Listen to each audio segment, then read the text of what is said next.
Bonsoir à tous.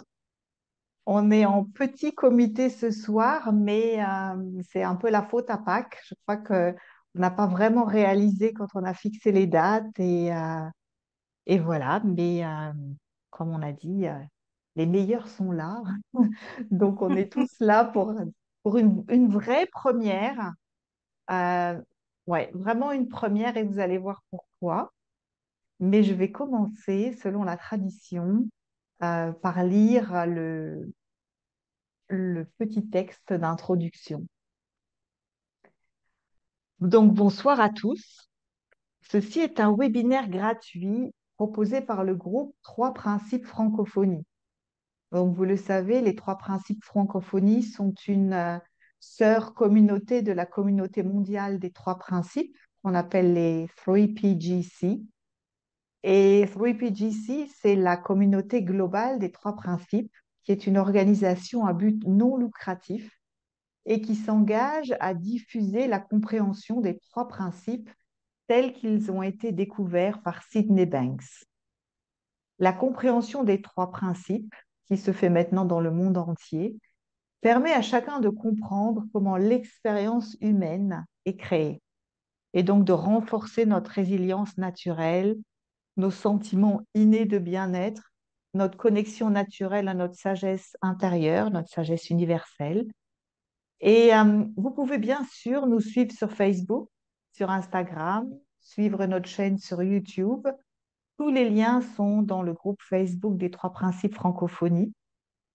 Et encore plus important, on compte sur vous pour enrichir ces discussions pendant nos webinaires, mais aussi pour nous proposer d'autres sujets qui vous tiennent à cœur et auxquels on n'aurait pas pensé.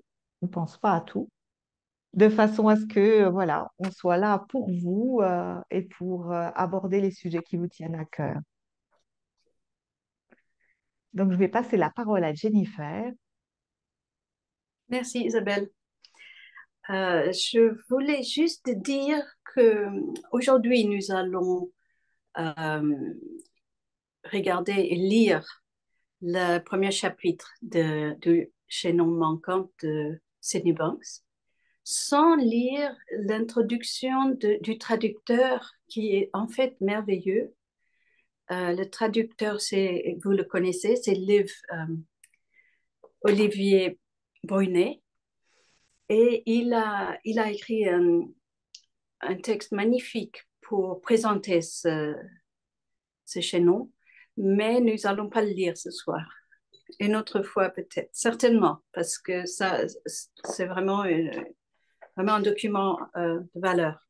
Là, je vais tout de suite lire la petite introduction de Sydney Banks et repasser la parole à Isabelle. Alors, certaines croient que les miracles n'existent pas. Je peux assurer à ces sceptiques qu'ils existent bel et bien. Avec l'espoir et la foi comme guide, tout peut arriver. Si ces mots apportent une seconde chance de vie à un seul être humain, mon travail n'aurait pas été vain. Sydney Banks, mars 1998.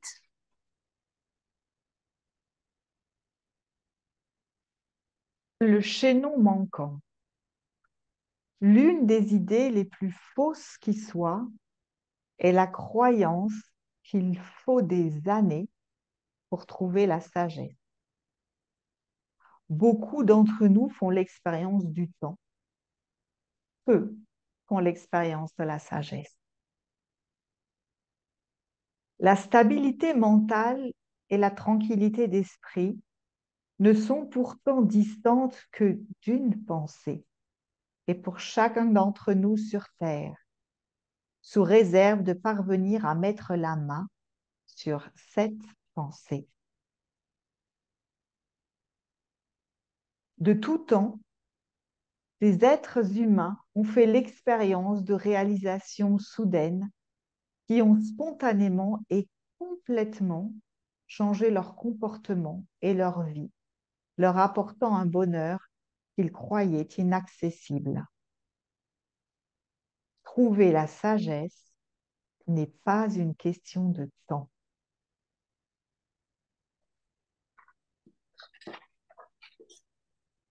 L'équilibre mental dépend de notre capacité à focaliser notre attention sur des pensées salutaires à chaque instant. Ces pensées peuvent être distantes de plusieurs années-lumière ou immédiatement accessibles. L'énergie spirituelle présente au sein de toute chose, formelle ou informelle, est connue sous de nombreux noms. La nature et la forme physique que l'énergie spirituelle a prise. Crois-moi, cette vérité que tout le monde recherche ne sera jamais découverte dans l'illusion de la forme qu'on appelle nature. Cherche au plus profond de ton âme. C'est là que tu trouveras la réponse. Tes pensées et tes sentiments sont le miroir de ton âme. Chaque âme vivante fait l'expérience de la vie en tant qu'individu séparé. C'est pourquoi tous les humains vivent et voient une réalité distincte. La vérité divine qui réside dans chaque âme vivante ne change jamais. Elle est éternelle.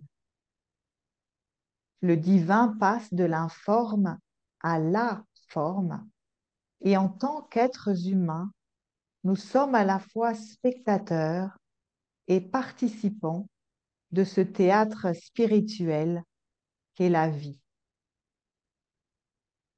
Les grands mystiques qui ont tenté de partager cette connaissance n'ont eu d'autre choix que de parler par métaphore, sachant que leurs mots n'étaient qu'une représentation de la sagesse spirituelle qui réside dans la conscience de tous les êtres humains. La psyché humaine est enracinée dans la vérité universelle et aucun psychisme n'est meilleur qu'un autre. Ce qui peut varier d'un individu à l'autre, ce n'est que le degré de sa compréhension de la réalité psychologique et spirituelle. Les mots ne sont qu'une forme. N'écoutez pas les mots, mais ceux qui tentent de te transmettre. N'oublie pas que ce n'est pas l'argile qui définit la sculpture, mais la forme que l'artiste a donnée à l'argile.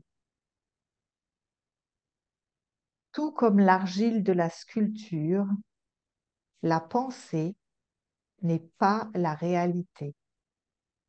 Cependant, nos réalités individuelles sont modelées par les pensées. Au moment de la naissance, l'Esprit Vierge découvre la création et la dualité de la vie apparaît. À partir de ce moment, tu vis dans un monde régi par la pensée. Lorsque la clarté et la pureté de la pensée sont présentes, la réponse que tu cherches se présentera d'elle-même, car ce que tu cherches est avec toi et a toujours été avec toi. C'est dans le silence de nos esprits qui est à l'œuvre l'incubation créative, la source de la sagesse et de la joie que nous recherchons tous.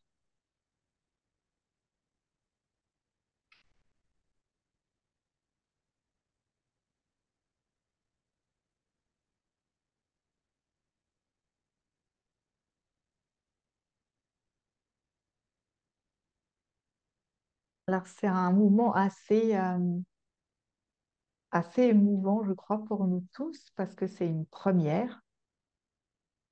Comme l'a dit Jennifer, le livre n'est même pas encore publié et personne ne l'a vu en français, à part vous. Donc, c'est vraiment une première. Et il y a un côté aussi assez nouveau pour nous qui l'avons toujours connu en anglais. Mais on est vraiment content ce soir d'élargir la propagation de ce mode d'emploi de la vie que sont les trois principes, euh, en permettant sa diffusion dans toutes les langues.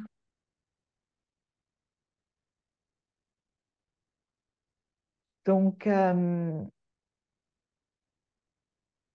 on est un peu à tâtons, nous aussi, de la façon de comment procéder. Et donc, j'improvise, peut-être en disant ce qui, moi, m'a le plus touchée pour ouvrir la porte à nos partages après.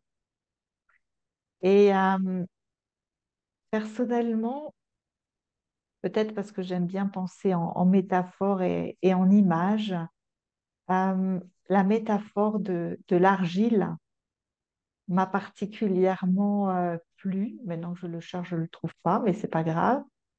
Je l'ai Euh, là. Et je suis ravie que tu l'as lu, toi, Isabelle, parce que c'est vraiment une petite pépite de valeur, je pense. Tu veux que je te le relise? oui, volontiers.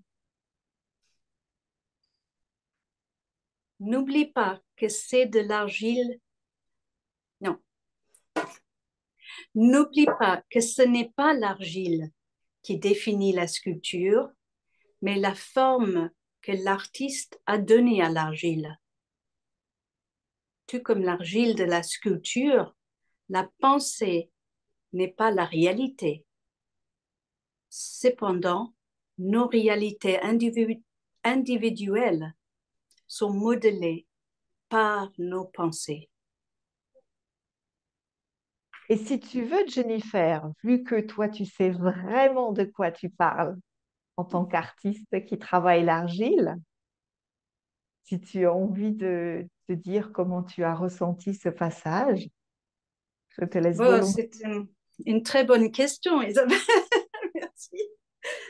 Euh, bon, pour pas vous, pour rien vous cacher, j'étais pas trop d'accord avec Sydney Banks au début parce qu'il dit n'oublie pas que ce n'est pas l'argile qui définit la sculpture. Et en fait, ça m'a tout de suite rappelé euh, les argiles que j'utilise. Et, et I mean, il y a une grande différence entre la terre rouge et la terre de porcelaine, par exemple. Et quand on fait cuire un objet en terre, il y a une alchimie qui fait qu'il y a plus ou moins de rétrécissement, etc. Donc, il y a plein de subtilités qui me gênaient, mais pour les mettre de côté, euh,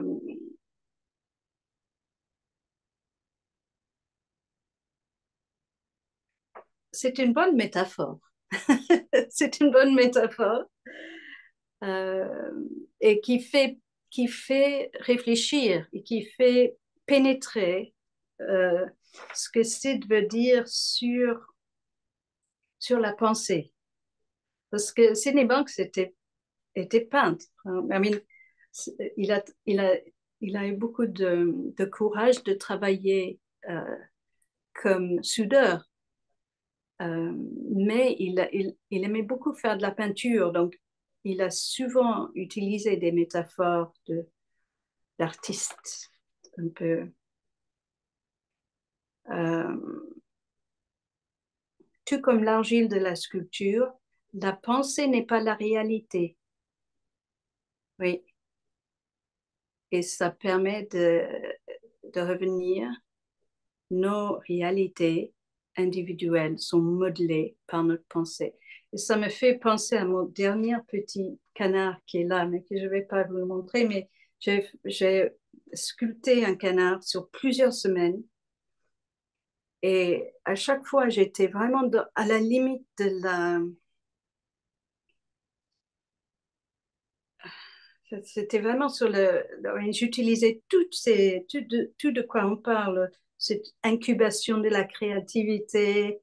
Par moment je, je sentais que ça allait foirer. J'ai laissé une semaine de pause avant de reprendre. Et j'ai eu beaucoup de soins à prendre du recul et à réfléchir, mais dans le sens de la réflexion.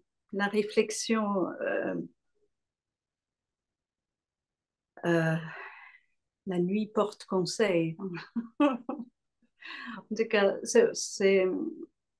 c'était dans la patience que la pensée, que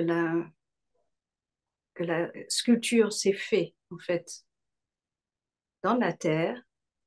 Et puis, à passer l'épreuve de la cuisson, je sais que j'ai passé 3 heures à rien qu'à l'émailler. Donc, j'étais vraiment très patiente et je suis pas mécontente. Et c'est très rare que je puisse sortir du four un objet qui me...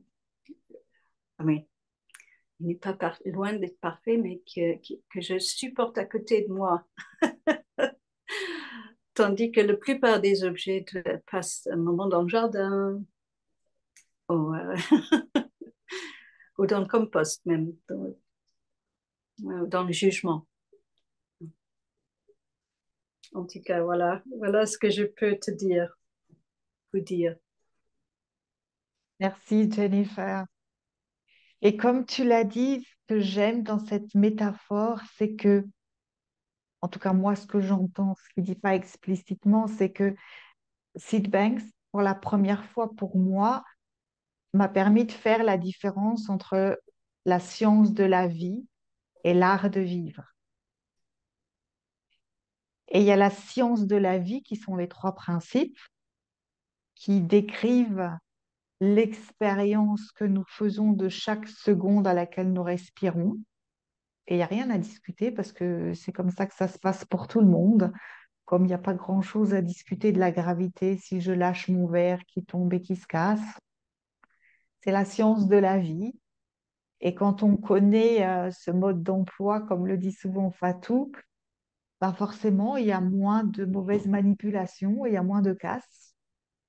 Donc, grâce à Sydney Banks et la compréhension des trois principes, on fait une sorte de terrain solide. On comprend ce qui se passe. Il y a beaucoup moins de doutes, de faux pas, de dérapages, de déraillage. Les choses sont clairement posées et tout le monde peut les comprendre. Mais là-dessus, et c'est aussi la magie des trois principes, c'est que le principe de pensée, c'est en fait, comme l'a dit Jennifer, euh, Sydney Banks, c'était aussi un artiste, et pas qu'un artiste de la vie, un artiste aussi en tant que peintre. On a le pinceau en main, et ce pinceau, c'est notre pensée. C'est-à-dire que si on a des pensées claires, forcément, les couleurs claires qu'on va utiliser vont peindre une réalité plus lumineuse.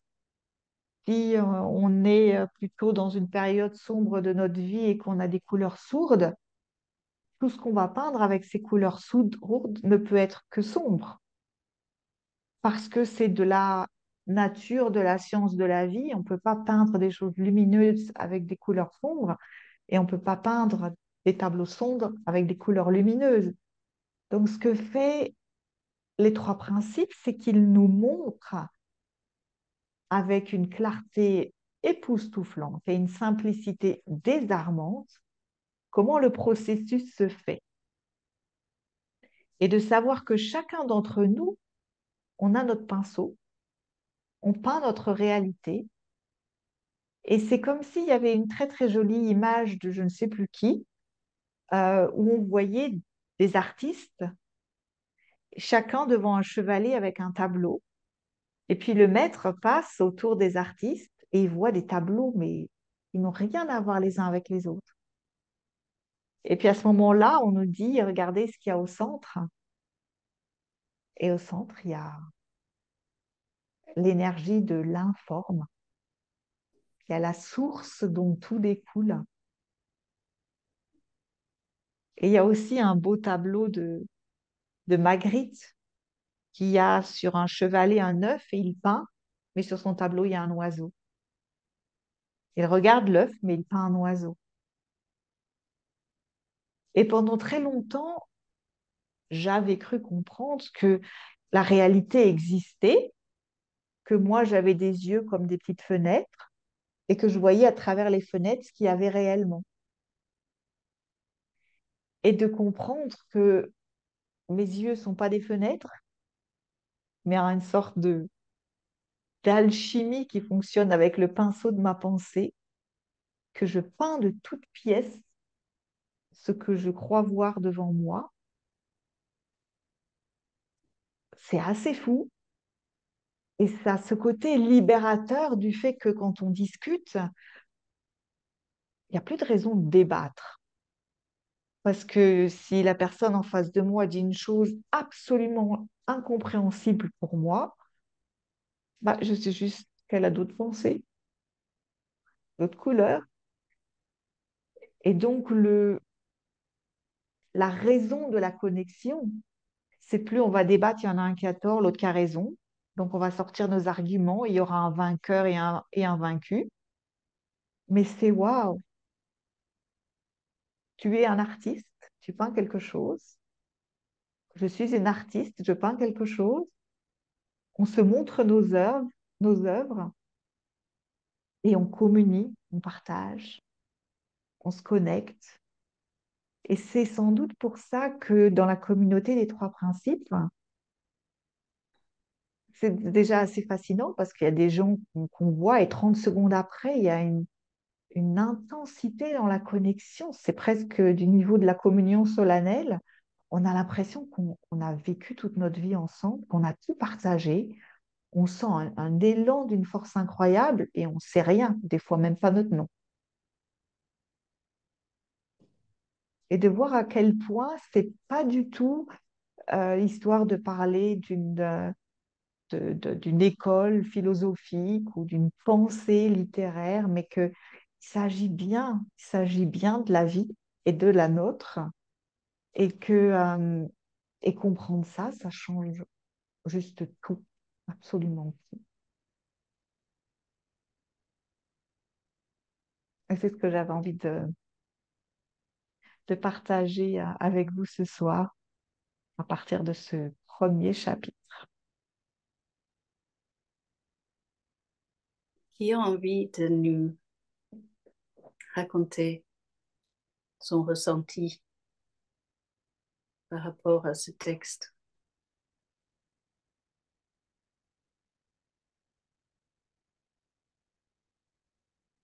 Sinon, je vais continuer avec la métaphore du chaînon manquant. Ce, ce métaphore magnifique qui m'a parlé d'une façon très, très forte et très insolite l'autre jour. Mais je voudrais juste dire quelque chose sur les métaphores. Au début de mon aventure avec les trois principes, je jugeais beaucoup, tout était tranché et je supportais pas les métaphores mécaniques ou techniques. Et, le chaînon manquant me dérangeait pas parce que j'avais en tête une image des chaînes de l'esclavage, etc. Donc, mais là, je vais partager une métaphore, on peut dire mécanique. Hein. Donc, Isabelle m'a appris une chose sur les métaphores. Si je peux pas m'identifier avec une métaphore, si une métaphore ne me parle absolument pas, je peux envisager, avec la force de la pensée, la force créative de la pensée, je peux imaginer quelque chose de proche qui me parle, que j'aime. En tout cas, je voulais juste ajouter ça avant de vous raconter que l'autre jour, euh, je devais nettoyer une tronçonneuse que j'utilise pour faire un peu de jardinage. C'est une petite tronçonneuse. Oui, elle a une batterie, donc elle est électrique. Et la chaîne s'est déraillée, en fait. Euh, et je l'ai rangée dans la cabane quand même une petite semaine avant d'y aller. Et j'ai appris sur YouTube comment faire pour le remettre remettre remettre la chaîne. Et, euh, et la chaîne a des piquants qui scellent, qui coupent le bois. Donc, j'ai appris que c'était possible de le toucher, le ranger et le remettre. Et il n'avait pas de chaînon manquant. Heureusement, parce que autrement, j'aurais été. Bon. Mais donc, j'ai remis et tout ce travail, je l'ai fait dehors, tranquillement, au soleil. Et donc, cette idée d'un chaînon, là, j'avais une chaîne déraillée, donc des. Techniquement, il fallait le remettre à sa place, mais c'était faisable. Deux, trois, et puis, je suis arrivée toute seule. Mais le chaînon manquait pas. Donc, ce que je voulais dire, c'est que nous avons les trois principes nous sert du chaînon manquant, nous complète la chaîne, mais ça ne nous empêche pas de dérailler.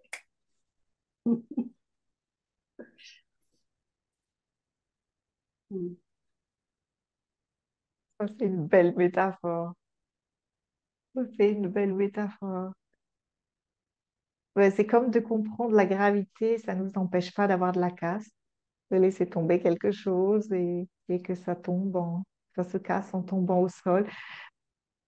Ça ne nous met pas au-dessus des principes que d'en connaître le fonctionnement, mais quand il y a quelque chose qui se casse, on sait pourquoi, que ce soit au niveau de nos émotions ou au niveau de nos objets.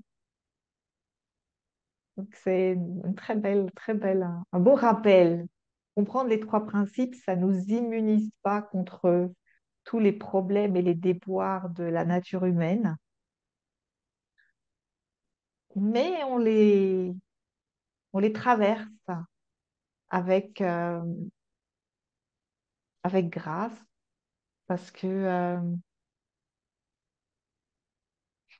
voilà, ce matin j'avais un coaching avec quelqu'un qui était en souffrance, mais en souffrance intense, physique, et qui avait des douleurs et qui me dit, fais quelque chose, je ne peux pas aller à l'hôpital. Et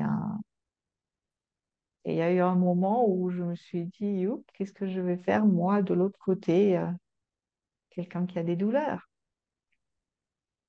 Et ce qui m'est venu, et maintenant quand je le dis, ça me semble presque farfelu, mais apparemment, c'était une bonne idée de ma sagesse et ça, ça a eu un impact. J'ai dit, et si ta douleur physique était un réveil? Si ta douleur physique, c'était de te dire, vas-y, réveille-toi, réveille-toi. C'est autre chose que cette souffrance, réveille-toi. Ne te laisse pas prendre dans ton cauchemar. Et c'est ça que font les trois principes. C'est à force de nous ouvrir à la conscience et de nous rendre vigilants à la mécanique, comme dit Jennifer, quand quelque chose commence à dérailler ou qu'il y a un bruit suspect qui nous fait penser que la chaîne est en train de se déconnecter, on est présent, on est conscient. Et ça change beaucoup le cours des choses, énormément même. Parce que si on revient à la métaphore de l'argile ou du peintre, quand on est artiste et qu'on peint un tableau qui ne nous plaît pas, On change de couleur et on repeint par-dessus. En tant que peintre, c'est vraiment pas une grande histoire. C'est même une évidence. Et pourtant, dans notre vie, quand on arrive devant une chose qu'on aurait étiquetée échec, on se dit ça y est, c'est fini. Il n'y a plus d'espoir, plus de porte de sortie. Et pourtant, on a toujours le pinceau en main, on a toujours la palette des couleurs et on peut toujours repeindre par-dessus. Chaque seconde, on recrée notre réalité et on l'aperçoit. C'est un peu comme, c'est une danse. C'est un peu comme on voit, je ne sais pas si vous avez vu des petits chats devant un miroir. La première fois, le petit chat arrive, se regarde devant le miroir, se trouve mignon, il se fait un petit sourire, puis tout d'un coup, il se fait peur, il se jette sous un coussin, ils se sont attaqués, il regarde l'autre d'un air méchant, alors forcément l'autre dans le miroir a l'air aussi très très méchant. Donc la peur augmente, puis il y a un moment où tout bascule et ça devient du coup du ridicule. Et là, il commence à jouer avec une pelote, l'autre aussi, c'est cool, il joue à deux. Et on voit que cette réalité se crée. On voit quelque chose, ça a un impact, on pense autre chose, on va impacter la toile, on revoit la nouvelle toile, ça nous impacte. Notre pensée se modifie, on change un peu la forme de l'argile et c'est sans arrêt.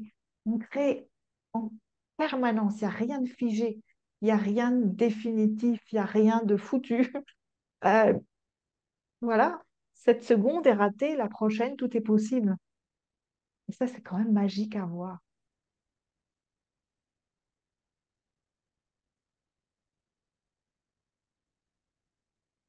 Je ne vais pas monopoliser la parole alors. Ça tout. Je vais désigner volontaire. J'ai ma Non, petite ça main tout. levée, mais je crois qu'on la voit pas. Ah, c'est ça. Moi, j'ai vu. Merci pour vos partages. Je trouve ça hyper intéressant de ce mot artiste en fait. C'est vraiment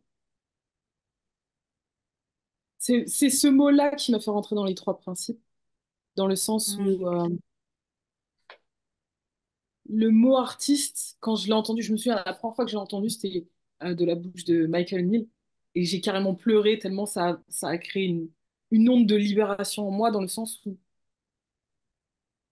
le mot artiste, pour moi, c'est aussi donner la liberté de faire ce qu'on veut, quand on veut, comme on veut. C'est comme ça que je perçois les artistes et c'est l'autorisation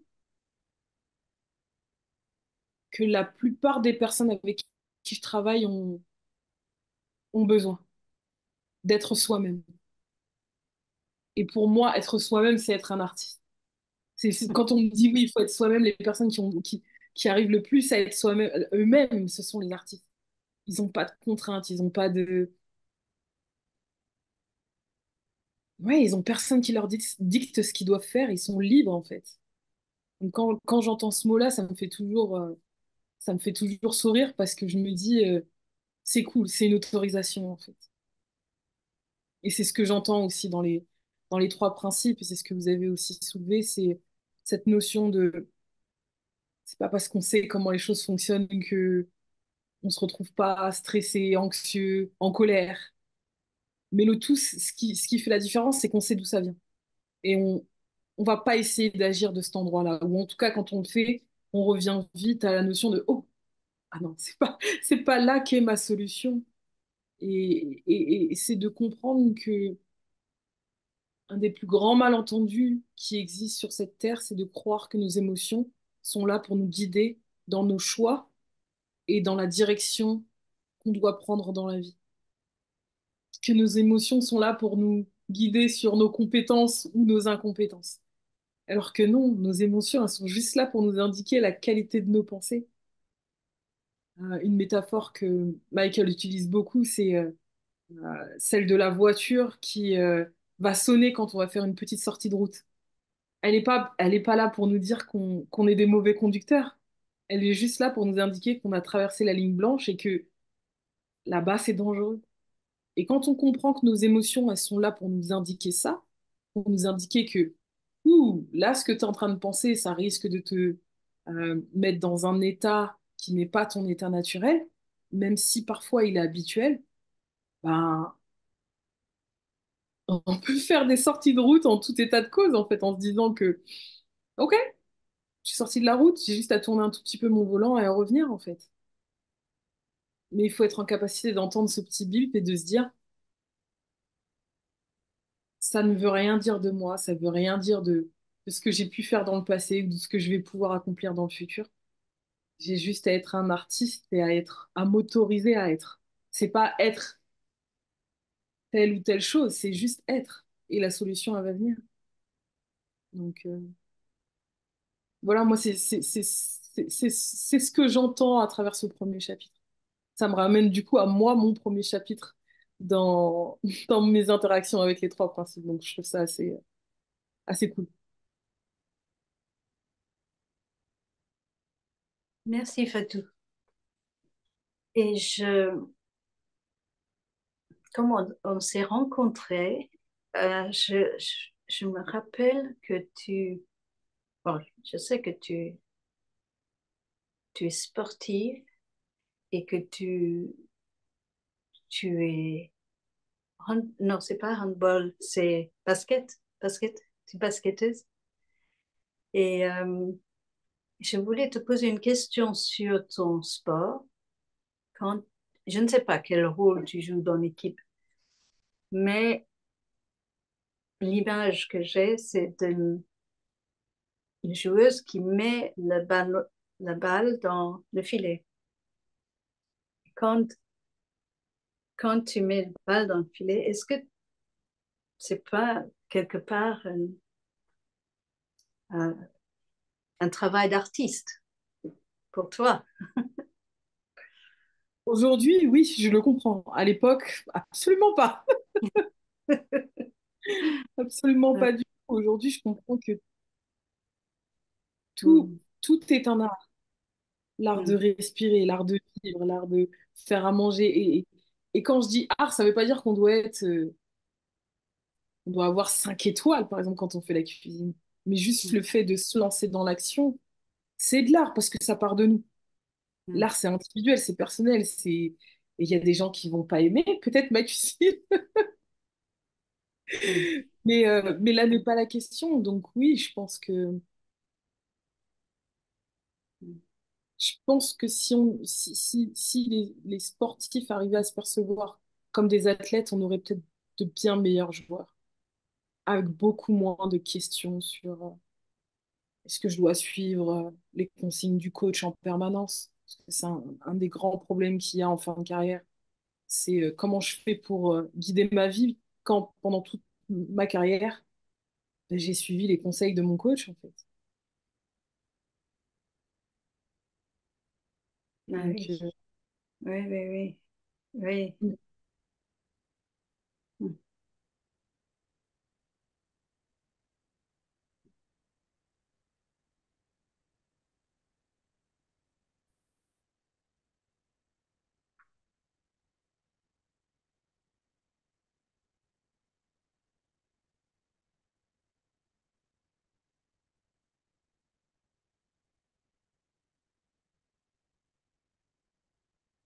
Quelqu'un d'entre vous qui a envie de, en toute spontanéité, de dire ce qu'il a ressenti, c'est de toute façon toujours juste parce que c'est personnel et ça peut être que juste et vrai. Et c'est ça qui est intéressant, c'est qu'on voit tous des choses différentes. C'est comme si on avait... c'est en fait comme les tableaux de l'époque de la Renaissance. Quand on voit les tableaux de Léonard de Vinci, c'est pas lui qui a tout peint. Chacun y est allé de son coup de pinceau. Et suivant les personnages dans le tableau, c'était un élève de tel niveau ou un autre.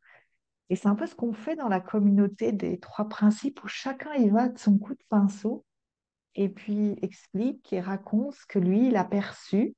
Et en mettant toutes nos couleurs ensemble, toutes nos formes ensemble, on a une vue beaucoup plus large, un spectre beaucoup plus grand de l'expérience humaine dans son ensemble. On ne voit plus par le petit bout de la lorgnette.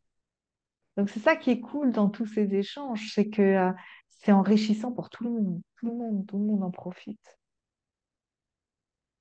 Ah, je vois que Jean-Marc est prêt à partager.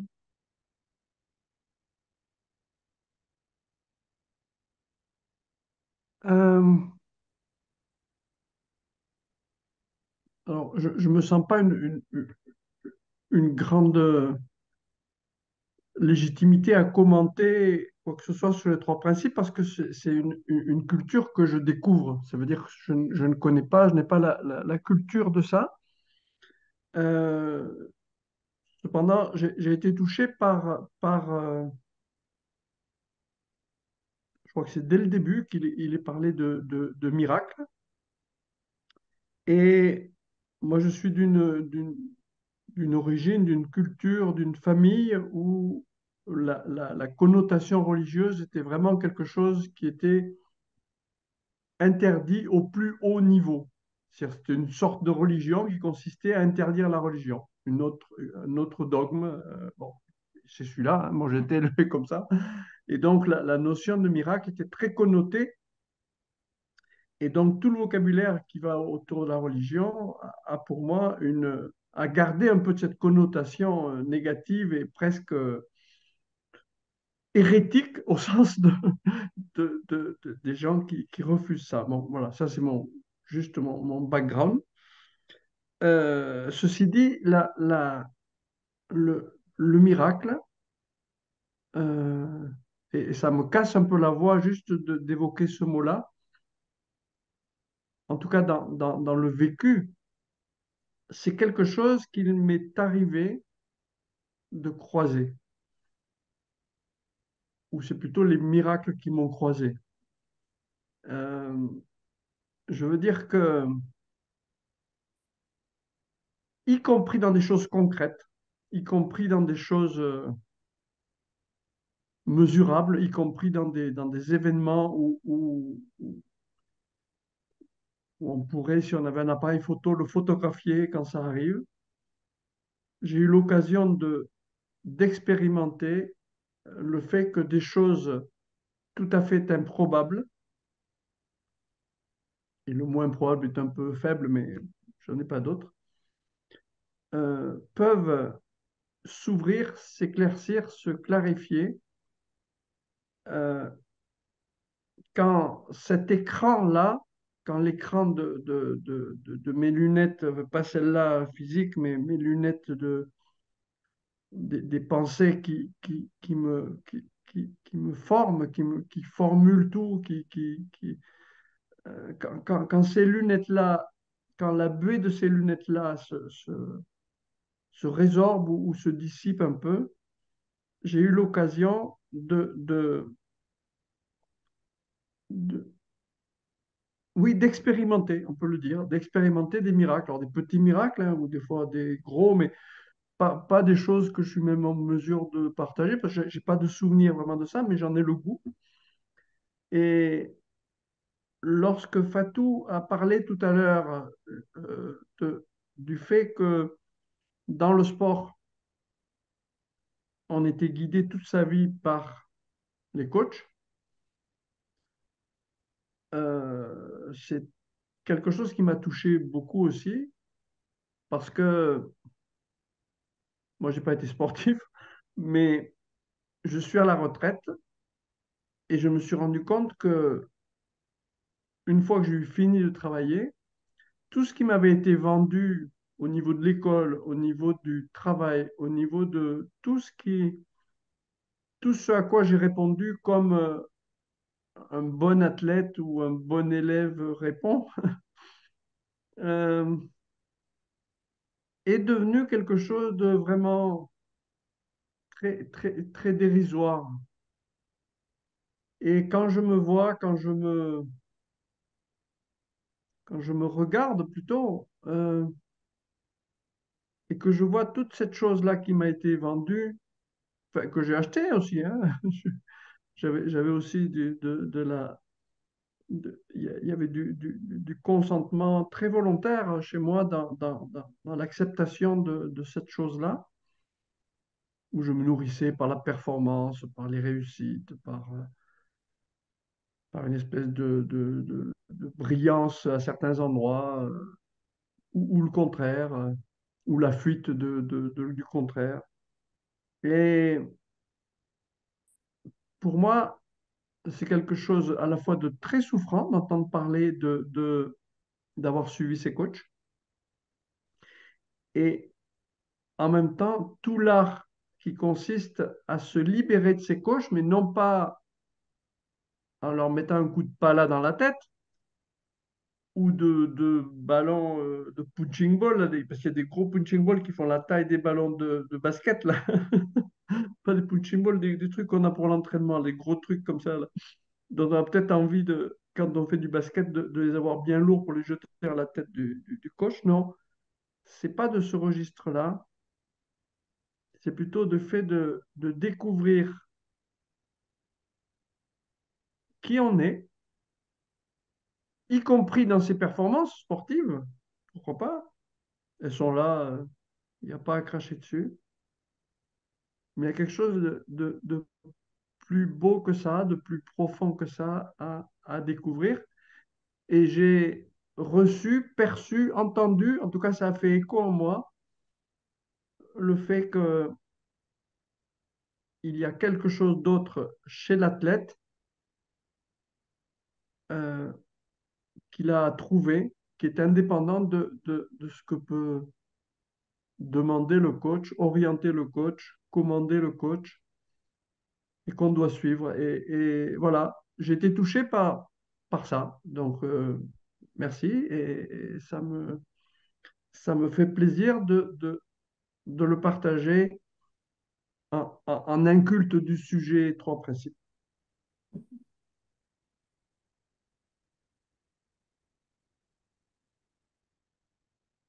C'est vraiment un beau partage. Je voudrais juste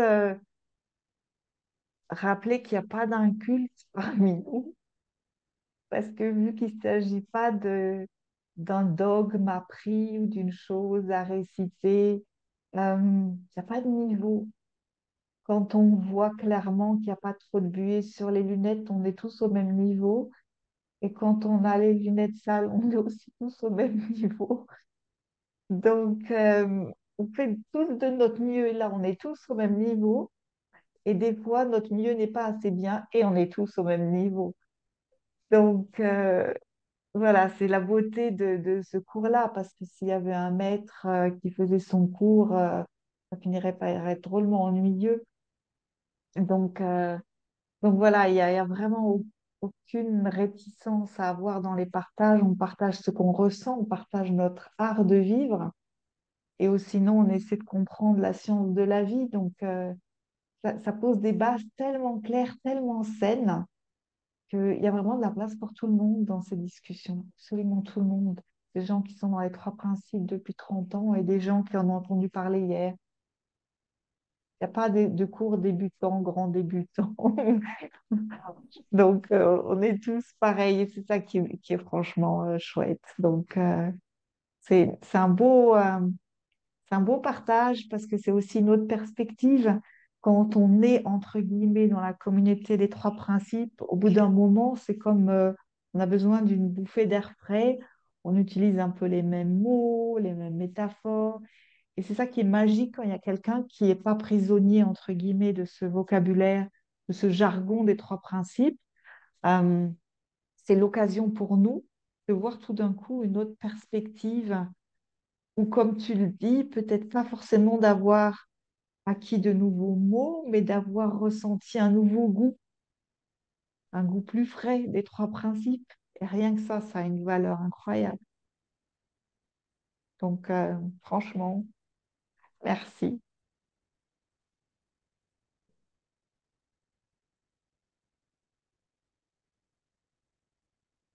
à Nicolas.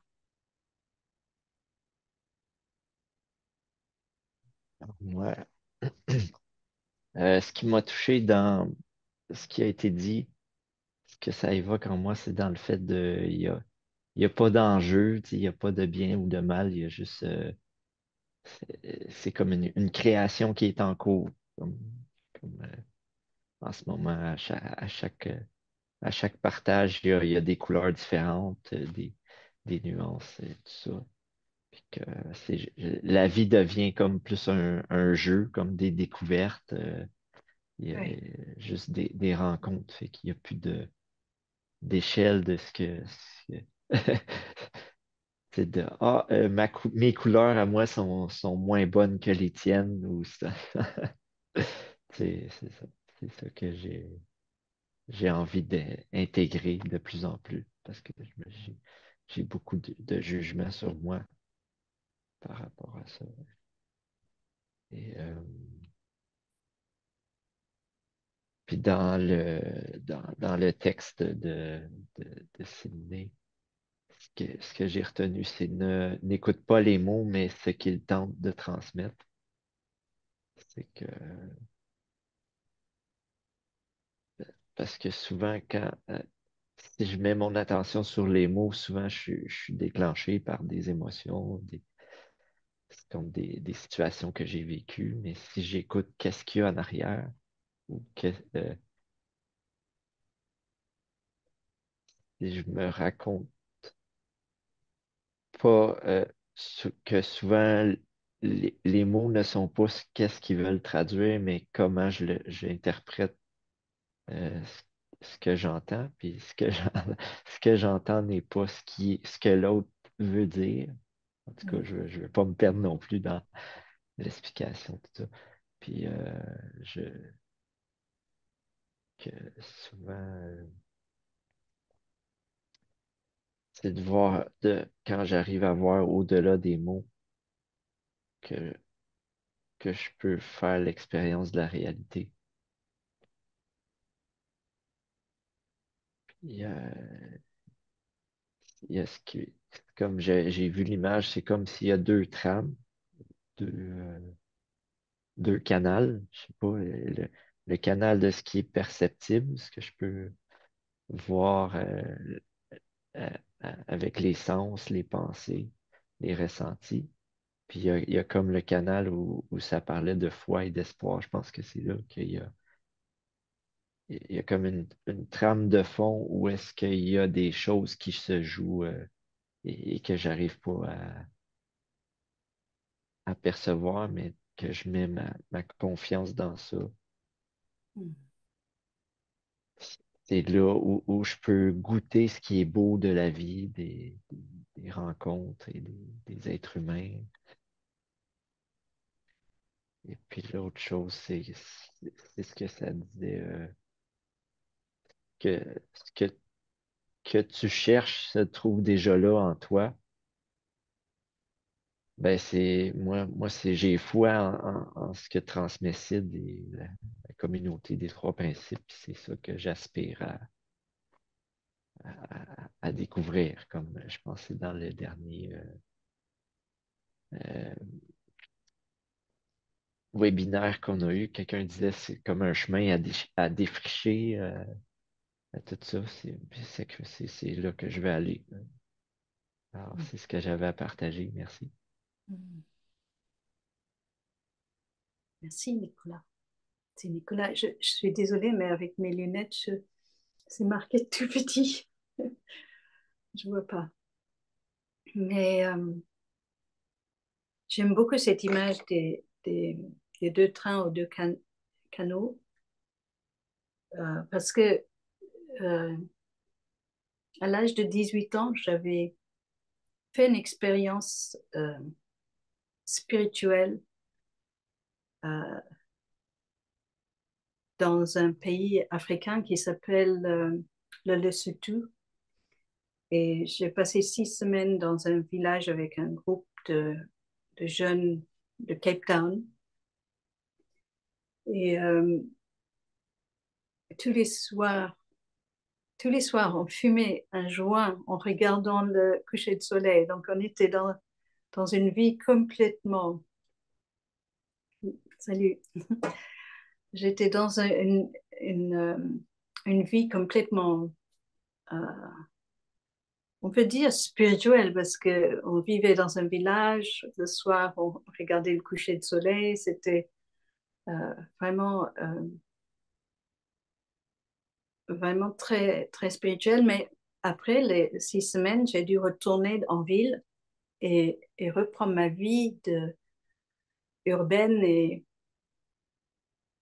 et j'avais des petits moments dans la vie quotidienne où je percevais cette distance entre la réalité et, et, la, et la spiritualité, si vous voulez. Et, euh, et je n'arrivais pas à l'expliquer. Cette, oui, et je trouve ça, oui, je crois que de tout temps, l'être humain a eu du mal à parler à trouver les mots pour justement décrire et c'est ce que les religions essaient de faire, euh, chacun à sa façon.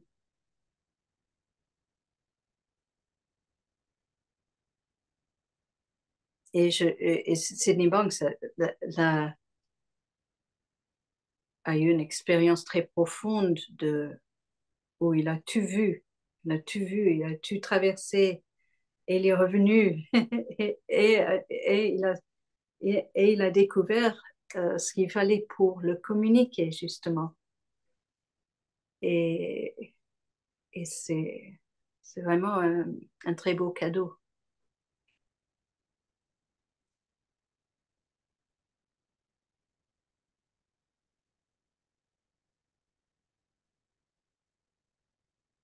Ouais, c'est vraiment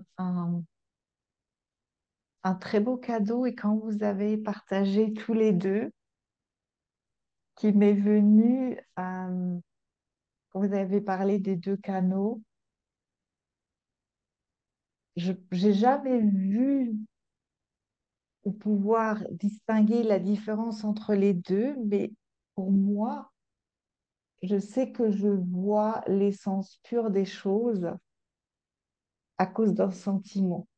C'est une joie explosive, quelque chose de vitaminé, qui dépasse tout. J'ai l'impression de tenir la terre dans les mains et que c'est léger.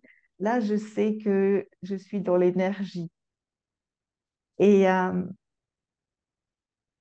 et quand je vois la réalité, ben, je vois ce qui se passe et j'ai des pensées puisque c'est moi qui la dessine et j'ai les émotions qui vont avec. Mais ce que j'ai vu la dernière fois qui était assez surprenant, je créais l'épisode d'un podcast, donc c'est une petite histoire. Et je parle assez librement et comme c'est audio, après j'écoute. Et ça m'était jamais arrivé de cette façon. C'était une expérience comme des essuie-glaces quand il pleut. Donc l'image, c'est pour... j'avais pas de pensée. J'écoutais cette histoire et je me disais, c'est l'histoire qui explique tout en 3 phrases.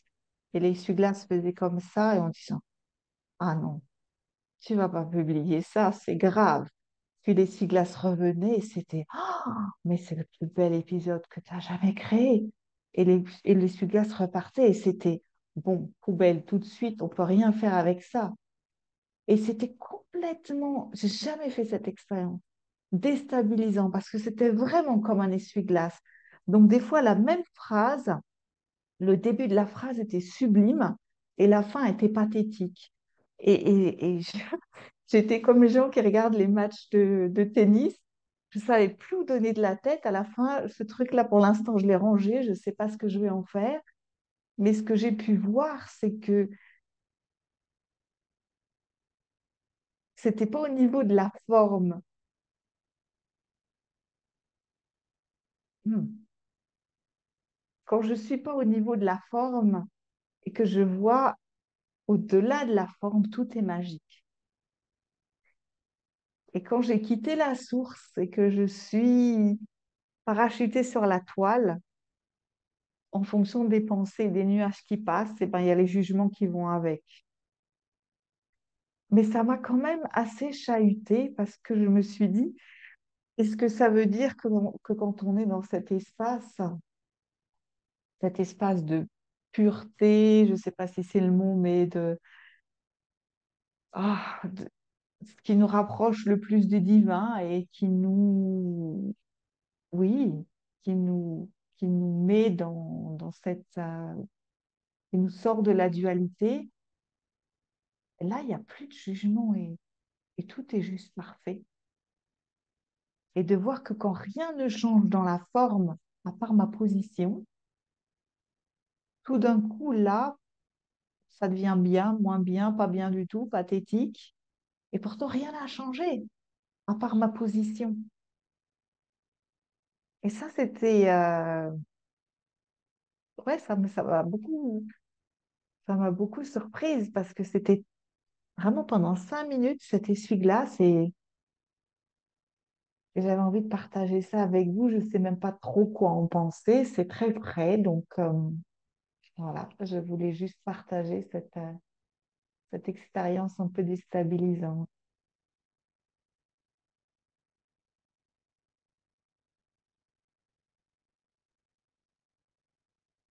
Moi, j'adore l'image de l'essuie-glace. Je- ouais.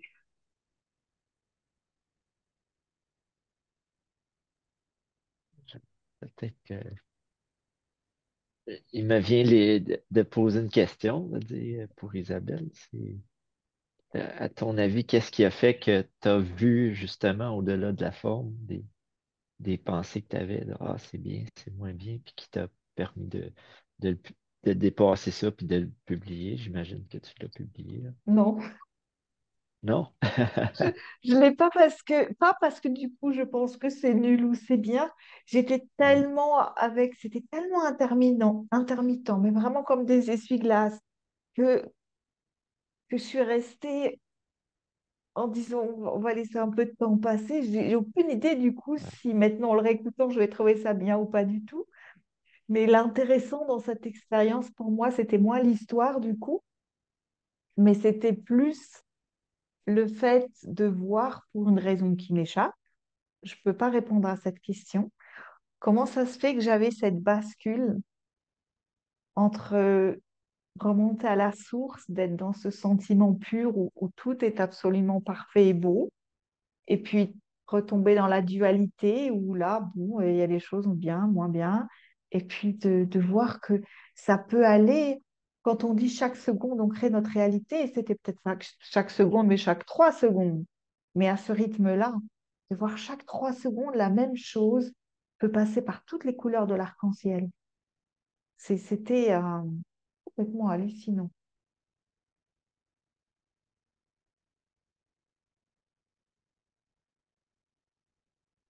De voir que quand une situation ne nous plaît pas, même si la situation ne change pas, tout peut être différent 3 secondes plus tard.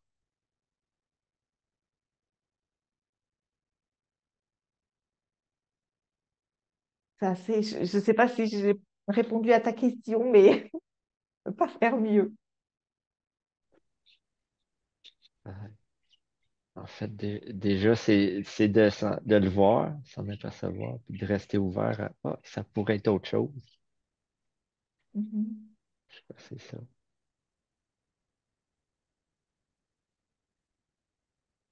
Je voudrais raconter une histoire de miracle.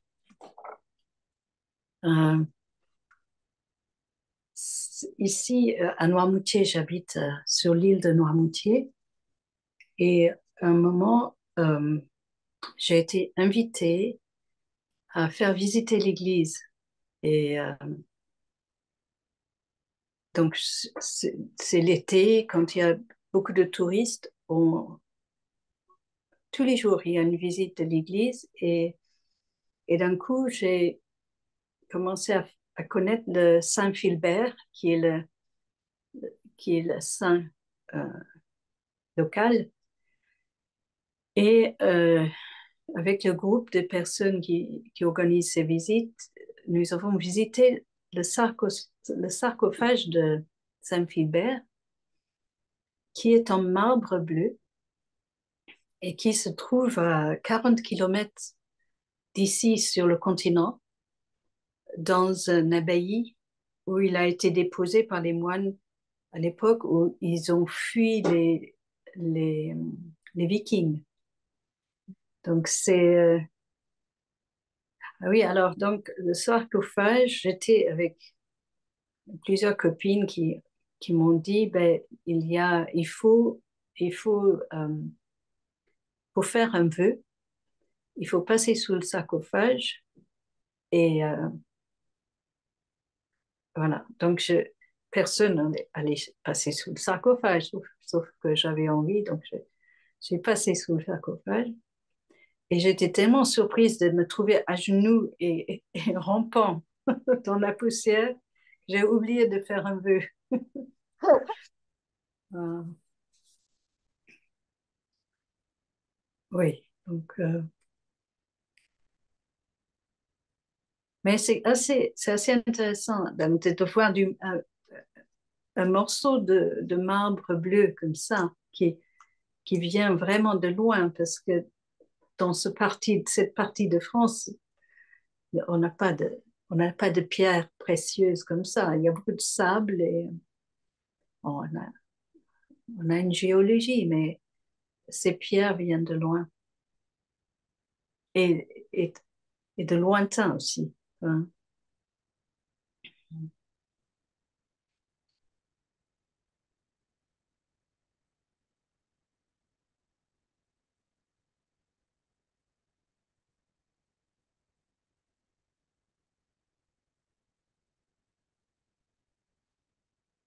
C'est intéressant le mot miracle parce que c'est très connoté. Comme l'a dit Jean-Marc, c'est vraiment très connoté. On a tous notre réticence ou une attirance. Là, c'est pas un mot qui laisse indifférent. Et en même temps, je me suis dit, si on devait le définir, un miracle, est-ce que c'est juste pas quelque chose qu'on croyait pas possible, qui était juste pas dans notre bibliothèque des options, juste parce qu'on n'a jamais rencontré cette possibilité ou qu'on n'en a jamais entendu parler. Donc tout d'un coup, on ne comprend pas comment ça s'est fait et on dit, ah, c'est un miracle. Et la première fois qu'il m'arrivait des miracles, euh, j'avais tendance à les voir de façon un peu miraculeuse, presque comme si c'était passé un coup de baguette magique ou quelque chose d'assez un peu ésotérique peut-être. Et puis avec le temps, et plus j'en vois, parce qu'on fait des jeux assez... bah, d'ailleurs, je peux après vous en dire un qui est assez rigolo. Euh, je vois plus les miracles que comme si j'avais une bibliothèque avec des livres, avec des options euh, de tout ce qui est possible dans mon registre d'expérience. Un miracle, c'est un nouveau tome avec une nouvelle chose qui ne faisait pas partie de ma bibliothèque des possibles et tout d'un coup, ah, ça marche aussi. Et donc, c'est comme une nouvelle palette, une nouvelle couleur à ma palette, quelque chose qui fait que ma palette s'est enrichie d'une couleur. Et du coup, ça peut devenir très ludique. Et on avait un petit jeu comme ça que j'ai baptisé la magie de la vie que j'ai vue aujourd'hui.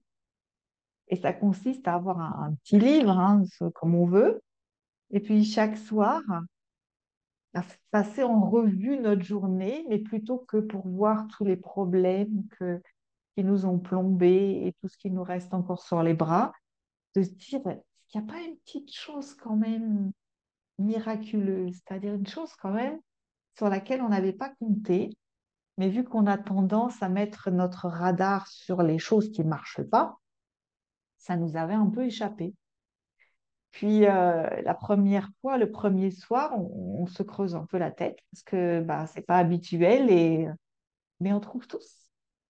Et puis, plus on pratique, plus on se dit, c'était quoi le problème? On s'aperçoit que parce qu'on a changé notre regard, on l'a focalisé ailleurs, au lieu de le focaliser sur la face nord ombragée de la montagne, on le met sur la face ensoleillée. Tout d'un coup, bah, forcément, il y a plus de soleil. C'est pas qu'il n'y en avait pas avant, mais on avait regardé de l'autre côté.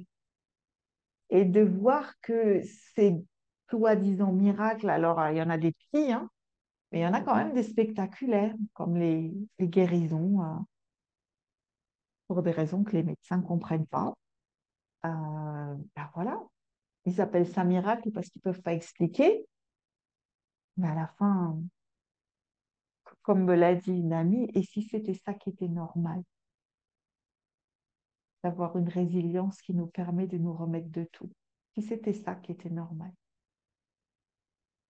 et pas le fait que quand on nous met un diagnostic, on transforme ça en pronostic.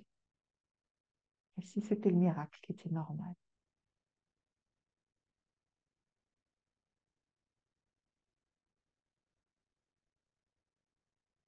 Ça fait rentrer le merveilleux dans la réalité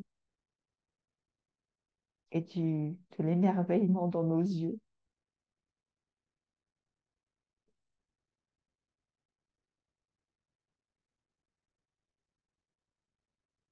Jean-Marc,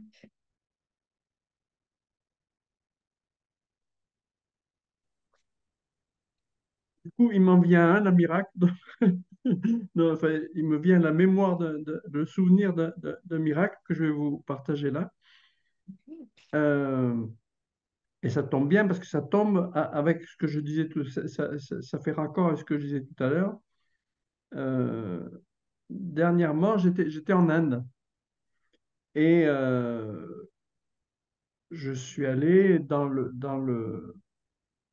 l'ashram et enfin, dans les deux grottes où a séjourné Ramana Maharshi. Alors, je ne me rappelle même plus, du coup, je ne me rappelle plus à quel endroit c'était, mais il y a soit dans l'ashram, soit dans l'une des grottes, euh, il y a un moment où je me suis agenouillé euh, face bon, soit la grotte, soit, bon, je ne sais plus. Enfin, disons, j'ai fait un geste de dévotion. Un geste de dévotion qui venait de quelque chose d'assez spontané et qui n'était pas bridé, soit par euh, ni bridé ni dicté par quelque chose d'extérieur, autrement dit, pas dicté par la dévotion telle que je l'entendais dans les religions, par exemple, mais pas bridé non plus, au sens où c'était plus un abandon, une espèce ouais, d'abandon, quelque chose qui permet pas qui permet, qui est l'expression d'un déclic, un peu comme quand on fait un assouplissement d'un muscle, et puis clic, ça fait un petit déclic là, qui assouplit le muscle. Et là, il y a un muscle qui s'est assoupli du fait de ce geste de dévotion qui tombait bien, quoi, voilà, qui avait du sens à ce moment-là et qui était à respecter. Et le miracle en question a consisté dans le fait d'un état d'ouverture qui a duré peut-être pas une demi-journée, mais je sais pas, plusieurs heures en tout cas, un état d'ouverture où, bah, évidemment, la confiance en moi et la découverte de ce qui était dit dans le texte tout à l'heure, je ne me rappelle pas les mots, mais des choses où ce qui ne m'appartient pas devenait beaucoup plus disponible et beaucoup plus près de moi et beaucoup plus dans la réalité. Donc ça, euh, voilà un exemple de miracle avec comment il s'est manifesté. Et donc, du coup, je suis retourné dans la grotte une semaine après ou 2 semaines après. Et là, donc ça n'a pas fonctionné la semaine après. Mais là, il y avait une intention qui était une intention tout à fait perverse. Enfin, perverse, c'est peut-être un mot un peu trop méchant, mais quelque chose de très tordu parce que volontaire, Et même si je le savais, j'avais quand même envie d'aller titiller ça juste pour taquiner. Je sais pas qu'est-ce que je voulais taquiner, hein. Je voulais taquiner cette espèce de fil tellement fin, tellement ténu, où la frontière entre faire une prière intéressée et faire une prière qui vient de quelque part, qui est vraiment vibrant, c'est pas du tout la même chose et la frontière est extrêmement fine. Et donc, j'ai vécu ces deux expériences-là, de miracles et de non-miracles, de non-miracles.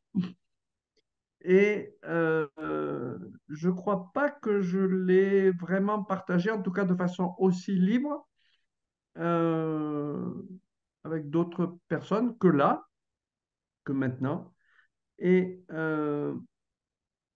c'est ça aussi le miracle de ce parfum qui se dégage dans ce travail qui est fait là, que je suis vaguement et du bout de chaque webinaire, c'est le deuxième où je viens, hein, donc des petits bouts de webinaire où je découvre, c'est que le partage de cette chose-là, euh, qui est tout à fait anodin et magique aussi, euh, a le droit d'être là, a le droit de ne pas être là, et a le droit de vivre. Voilà. Et ça, c'est vraiment pour moi quelque chose dont je voudrais exprimer la saveur et qu'est-ce que ça contient, que ça se décrit pas, mais c'est là. Je je le goûte vraiment. Donc, je voulais témoigner de ça.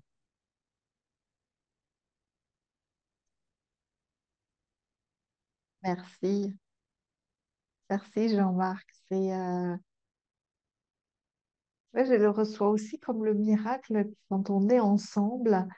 Il y a une sorte de confiance qui permet à chacun d'être lui, sachant qu'il ne sera jamais jugé, qu'on est tous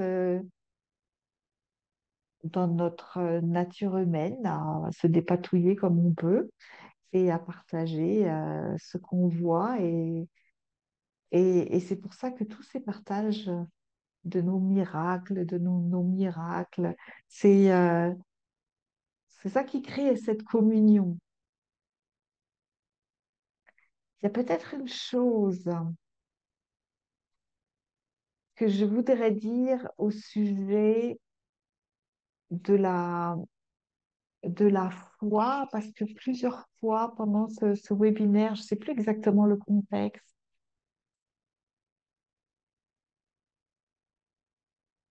ce que je vois moi, et je dis vraiment ce que je vois moi, ça n'engage que moi, je vois que qui dit foi dit doute.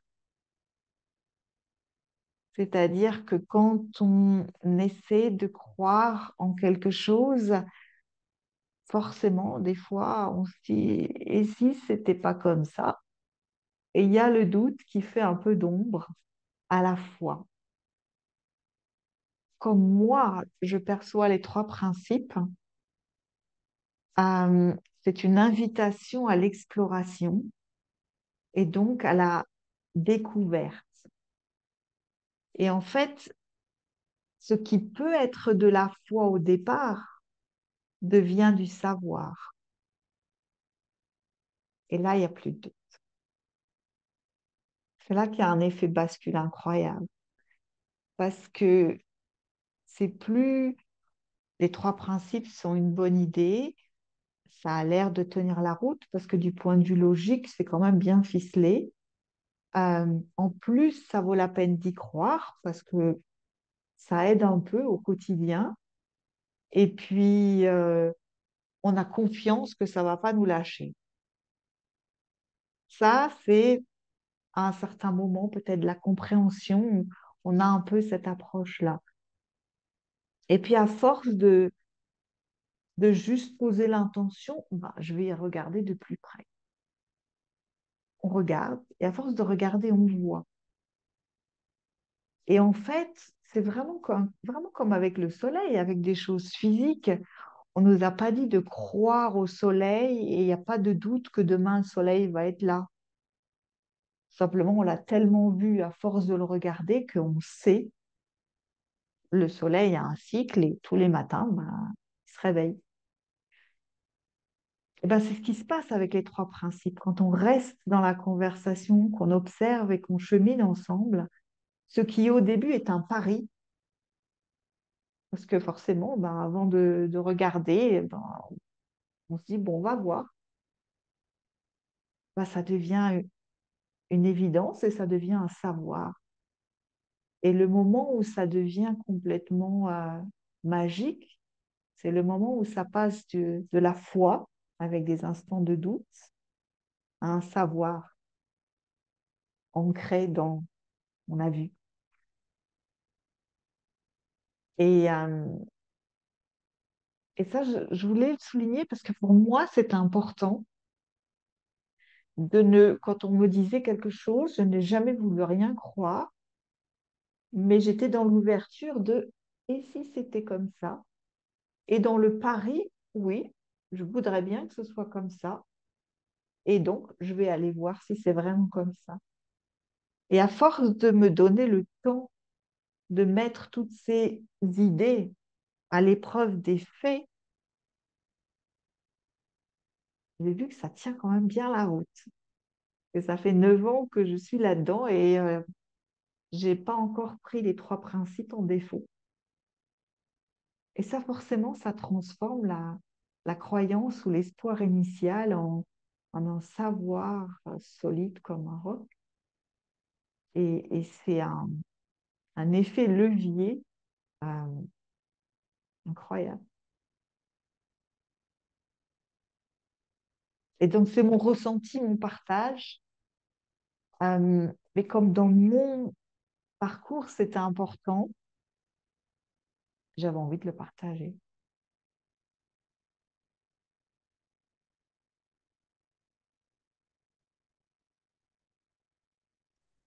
Alors, ce qui est intéressant, c'est que dans ce que je comprends que tu veux transmettre, c'est comme un savoir que tu n'as pas cherché, tu n'as pas étudié, t'as pas fait d'effort pour avoir, mais que c'est venu de soi. Est-ce que c'est ça, je comprends bien? Exactement. C'est comme une révélation, oui, une révélation, c'est-à-dire c'est pas une acquisition de savoir où je rajoute des choses à ce que mon bagage, mais au contraire, c'est une remise en question de tout ce qu'on n'a jamais mis en question parce qu'on est tellement enseveli sous des croyances qu'on ne les voit même plus pour ce qu'elles sont. Une croyance, c'est juste une idée qui n'a jamais été mise en question. Donc, quand on commence à tout mettre en question en disant, et si ça, c'était pas vrai, tout d'un coup, il n'y a plus rien qui était vrai depuis toujours, à part les trois principes. Et je vois qu'on est en train d'arriver à la fin de notre webinaire, mais oui, je voulais dire, c'est plus une découverte dans le sens qu'on voit quelque chose de nouveau, mais en même temps, on se découvre comme on se découvre de notre duvet le matin. Et c'est toutes les couches des croyances qu'on a eues, une fois qu'on les regarde dans les yeux et qu'on les met à l'épreuve des faits, ben ça tient pas bien la route, hein.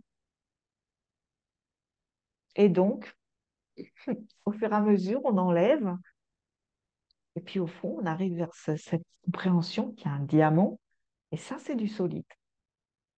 Et ça, quand on le voit briller, voilà, ça change tout.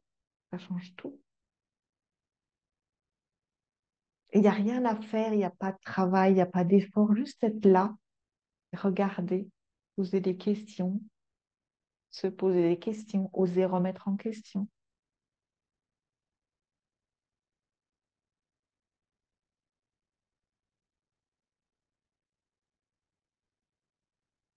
se remettre en question. Mm. Oui,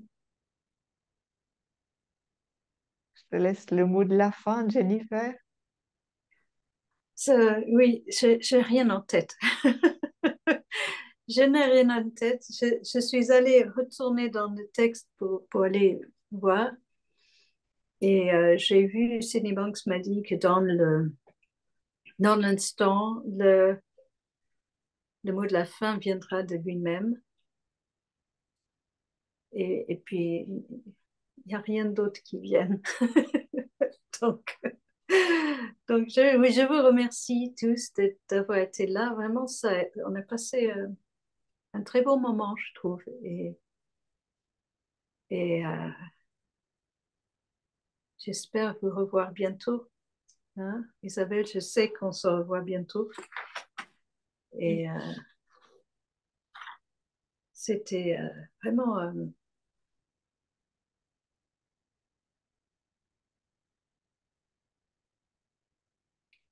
très intéressant. Je ne sais pas si nous allons garder la même formule suite à celui-ci, mais dans la comité, on va pouvoir prendre cette décision. Mais c'est vraiment,